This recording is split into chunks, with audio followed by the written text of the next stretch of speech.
Welcome to the Slop Temple. We pray this video helps. You start by cutting power, unplug the compressor or flip the breaker, then put on gloves for grip and safety. Once done, use your flashlight to find the relay cover on the motor housing. This is often on the side or top. Make sure to photograph or label wires so reassembly is simple, and keep screws in a small tray. Now grab a suitable screwdriver or small socket. Steady pressure and the right tool prevent stripped heads, so begin removing screws immediately.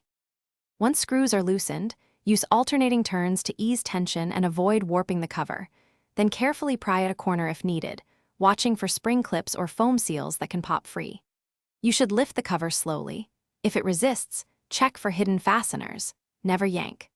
Make sure to observe the relay and contacts as you expose them, because seeing corrosion or a burned terminal now explains past failures and guides whether cleaning or replacement is next. You finish by aligning the cover and any seals, then tighten screws evenly to avoid gaps. Once reassembled, restore power and observe startup.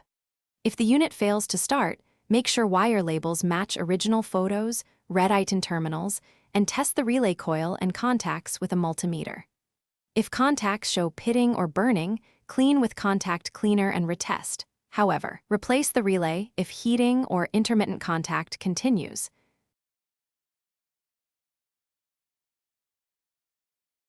Thanks for watching.